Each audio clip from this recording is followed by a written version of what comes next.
Cercha por método matricial. Podemos ver nuestro elemento tipo cercha con 3 apoyos, de los cuales pues 2 son fijos y 1 es móvil. Le estamos aplicando 3 cargas externas, 2 verticales y una horizontal.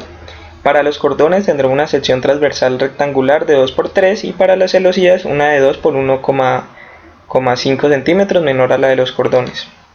Un módulo de elasticidad constante de 200.000 megapascales. Y así queda la configuración de las secciones transversales. Lo primero que vamos a hacer será la numeración de los grados de libertad, elementos y nodos. Podemos nombrar y numerar los elementos y nodos de forma totalmente arbitraria. Los nodos en circulitos y los elementos en cuadritos. En el caso de los grados de libertad sí vamos a llevar un cierto orden. En este caso yo inicié con los restringidos para los apoyos, entonces 1, 2, 3, 4, 5 y 6. Acá este 5 y 6 lo organizaremos luego en nuestra matriz global. En esta tabla vemos resumidamente las propiedades de cada elemento. Ojo con esto, el sentido lo he tomado de tal forma que pueda medir el ángulo de mi elemento en el primer cuadrante. Por ejemplo, para los elementos verticales tendremos ángulos de 90 grados, para los horizontales ángulos de 0 grados y para los inclinados simplemente hallaremos el ángulo por Pitágoras. De la matriz elemental de un pórtico, pues que ya sabemos calcular, podemos guiarnos fácilmente y sacar la matriz elemental de una cercha.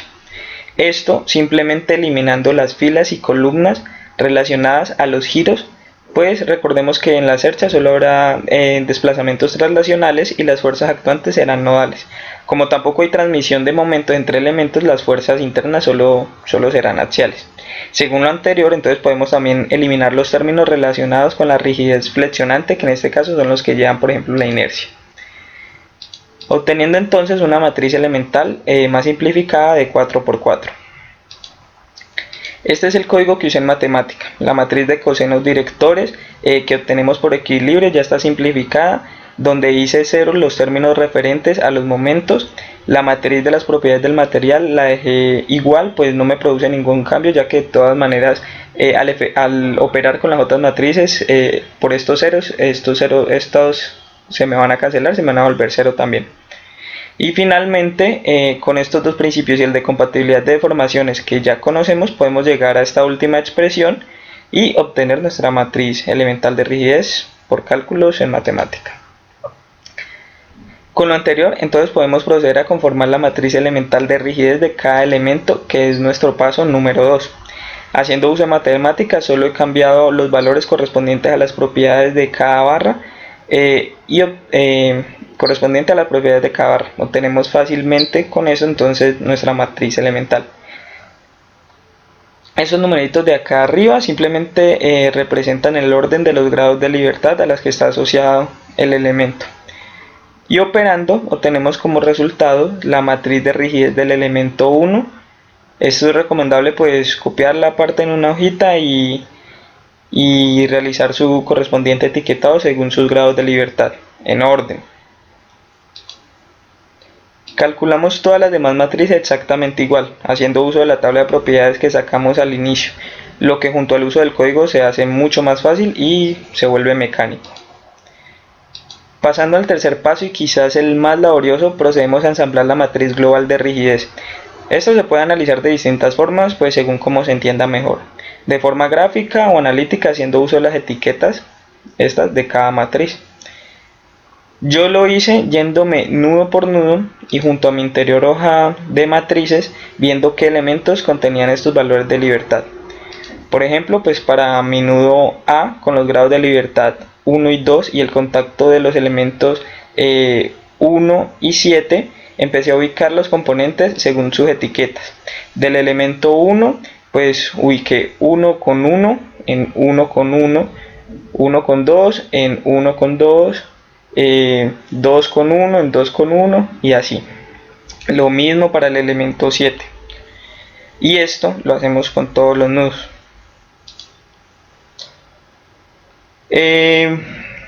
Aunque pues hay maneras más fáciles de comprenderlo, de pronto por la forma gráfica lo podemos hacer más fácil y hacer este ensamblaje pues más visual.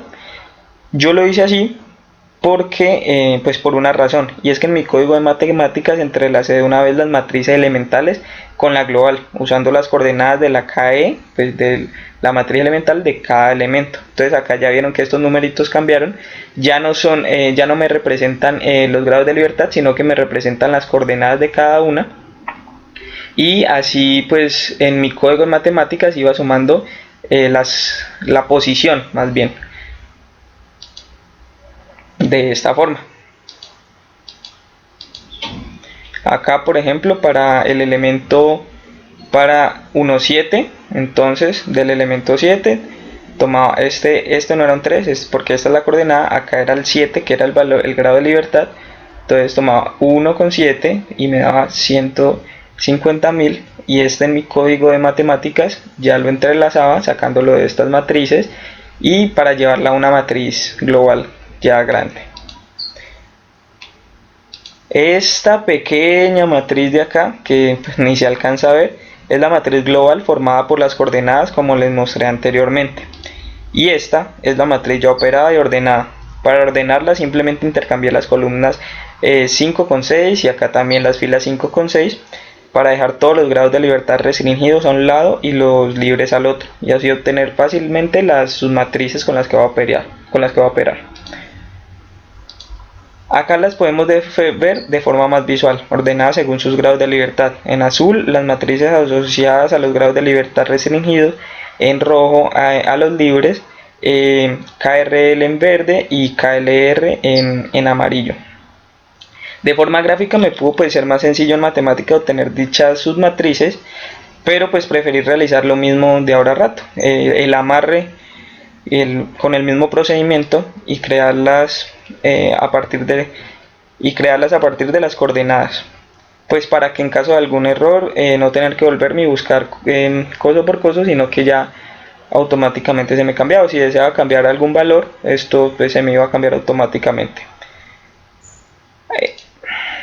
Ahora el paso 4 será generar el problema identificando las variables que conozco y las que no. Los grados de libertad restringidos los conozco y son iguales a 0 a menos que pues, se me diga lo contrario. Y las fuerzas asociadas a los grados de libertad, que son las cargas que me dan, son dato. Mientras que no conozco los desplazamientos en los grados de libertad libre ni las reacciones del sistema. Por ende estas serán nuestras incógnitas. Y pues ya tengo mis submatrices que vienen a ser propiedades de la estructura. F es el vector con las fuerzas aplicadas de todos los grados de libertad, FL el asociado a solo las libres entrelazados con coordenadas, y VR los desplazamientos en las reacciones, que en este caso pues todos son 0. Con lo anterior y despejando pues ya solo procederemos a hacer uso de estas fórmulas. Operando obtenemos nuestro vector de desplazamientos nodales y las reacciones de la estructura.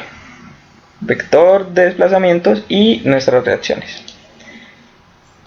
Esta es la tabla de desplazamientos arrojadas por el modelo en SAP y simplemente pues acá las transcribí junto con lo que hemos encontrado por el método matricial, y esta roja es una resta entre ambos con suficientes decimales para demostrar que da totalmente 0.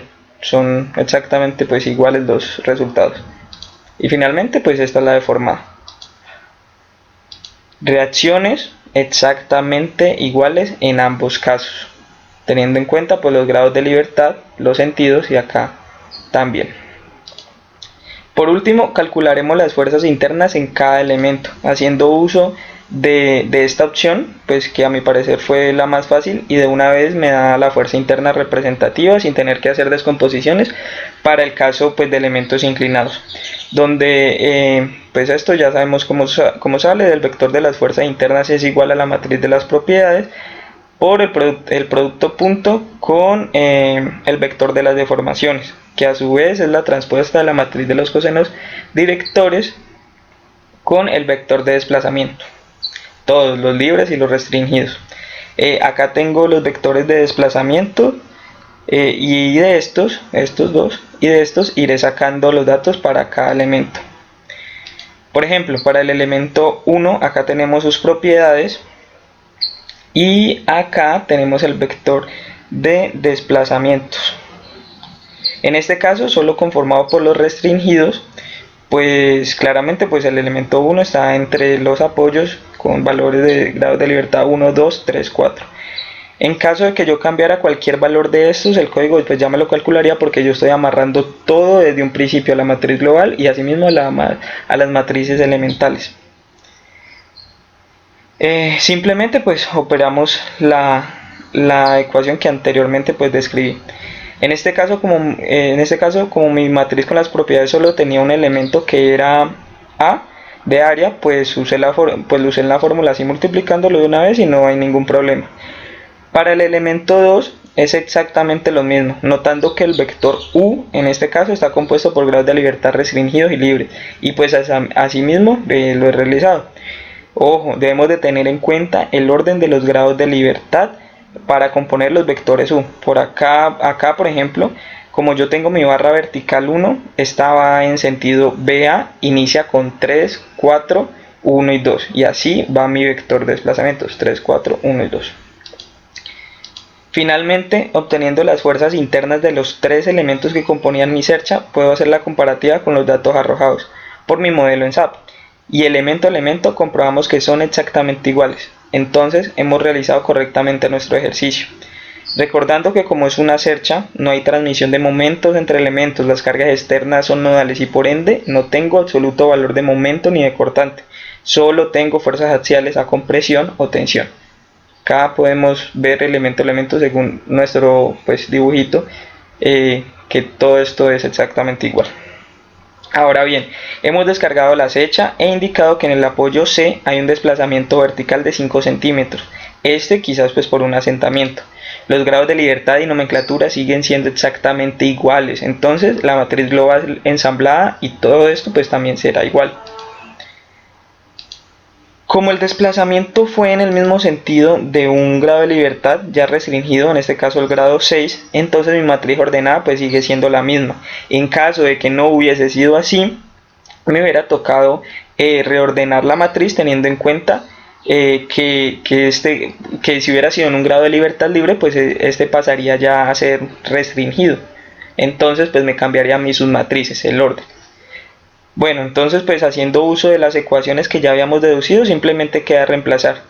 Tengo FL, el vector de desplazamientos restringidos, donde está indicado el desplazamiento conocido de 5 centímetros, y las submatrices que las tengo desde el código anterior. Este vector que he nombrado P es simplemente el producto punto de la operación, de esta operación, y lo hice aparte porque me estaba generando un error al hacerlo así de forma completa. Entonces simplemente lo hice aparte. Acá usé la ecuación que es, y finalmente hallé los desplazamientos libres, y estas son las reacciones obtenidas. Finalmente calculo las fuerzas internas de la misma forma que lo hice antes, pero considerando el desplazamiento restringido de 5 centímetros en el grado de libertad 6. Esto va en orden, ¿no? 1, 2, 3, 4 y 6. Y esto igual, exactamente igual a como lo calculamos anteriormente. Comprobando con el modelo ChenSAP reacciones y fuerzas internas exactamente iguales. Esto y fuerzas internas iguales. Y finalmente los desplazamientos nodales son exactamente iguales también. Acá en la tabla ya están organizados de tal forma que correspondan a los grados de libertad que yo enumeré, y la resta para demostrar que da 0. Entonces ya hemos realizado correctamente nuestros ejercicios y hemos solucionado la cercha con ambos casos. Muchas gracias.